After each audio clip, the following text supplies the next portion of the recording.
I wanted to begin by asking you about something I've noticed, especially on the online space and amongst young people, which is an increase in the popularity of so-called self-help movement. There'll be all kinds of YouTubers and books that are sold, but also in the intellectual space, people like Jordan Peterson. A lot of their popularity is driven by the sense of meaning that they're seen to reinvigorate people's lives with. Yeah. And I think the most astonishing thing about this is the demand for that kind of material. It says to me that we might be living through something like a crisis of meaning. And I wondered if you shared that opinion, and if so, what you think's causing it. Yeah, I do share that opinion.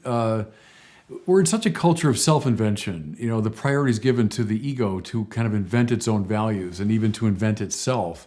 And the roots of that go back, go to Nietzsche, come up through Sartre and into Foucault and people like that, which has now become the default position of most young people in the West, I would say, that we invent ourselves, we invent our own values. And I think if you want to mention someone like Peterson, he's appealing to, I'd call them objective values. And a meaningful life is one that's lived in some kind of purposive relationship to a value, I would say.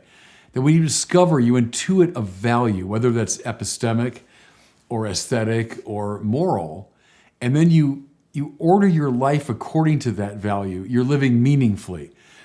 To me, it's an illusion to think you can invent your own purpose, you can invent your own meaning. I think you discover them.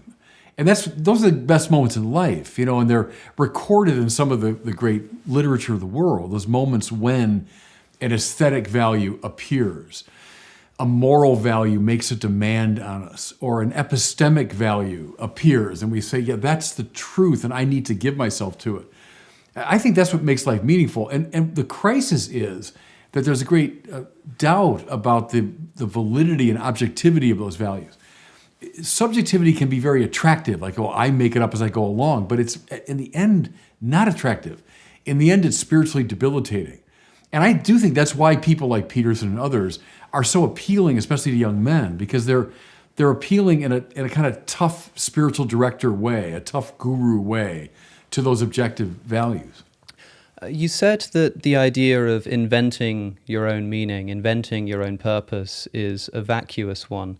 I think I tend to agree with you, but I wonder if you'd be able to spell out for our audience why you think that's the case. It's one of the most common views that we hear in response to people throwing off religion. If you become an Right. atheist, one of the problems you run into is, true or not, the claim is made that without some kind of religious grounding, you can't have any objective meaning. And rather than saying, yes, we can, a lot of people decide to say, well, we don't need objective meaning. We make it up for ourselves.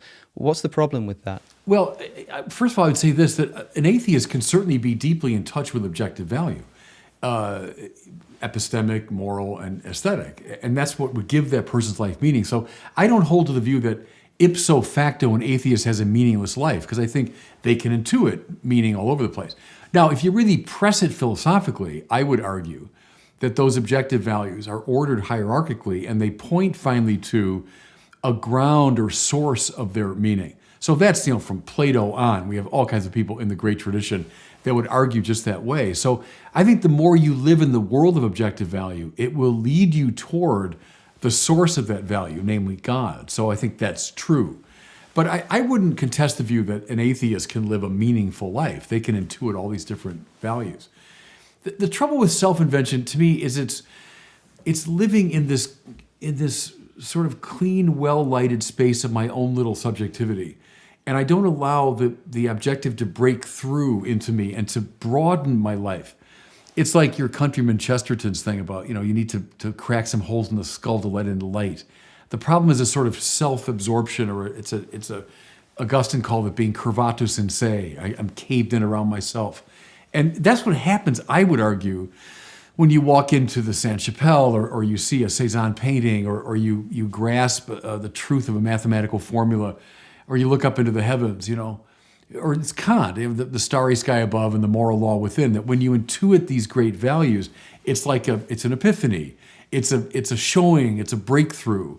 And that's what gives life meaning. When you say, well, I'm going to invent it for myself, to me, it's very tiresome and vacuous and small. It's a small space.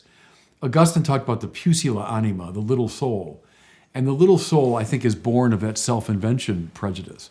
The great soul, the magna anima, is when objective value breaks in and then I can move into a higher space.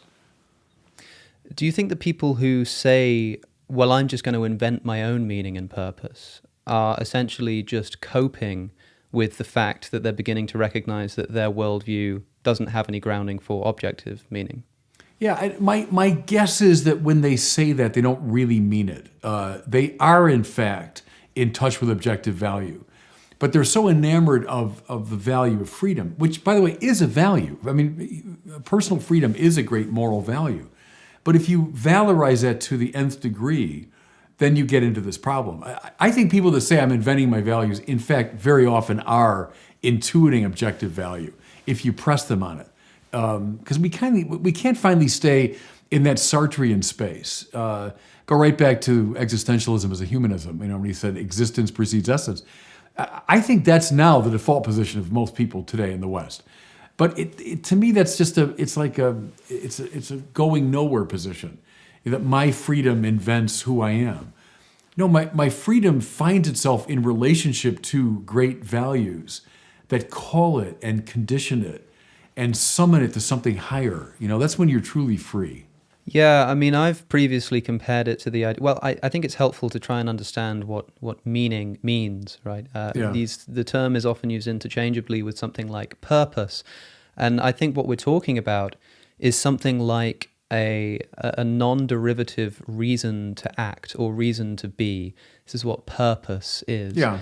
And so the idea of having a reason to act, if you invent your own purpose, what it seems like you're doing is inventing some kind of task to fulfill or some kind of motivation to do something for its own sake. Yeah. It's like you don't actually have a real motivation to do something, and that's why you do it.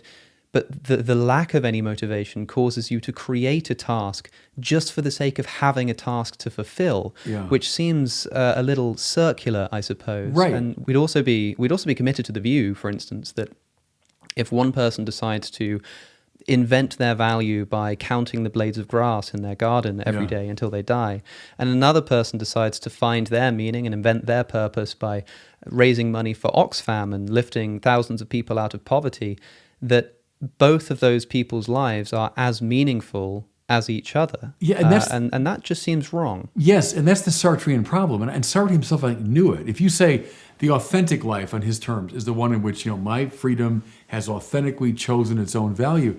Well, Sartre chose to be part of the resistance, but then how do you say the Nazi isn't authentic? The Nazi has chosen his value based upon his freedom. So how do you adjudicate those two things? And see, I would say you have to rely not on your self-inventing freedom, but on some objective value. And I would be able to say, I think, the Nazi is radically out of step with proper moral value, and the member of the resistance was in touch with it.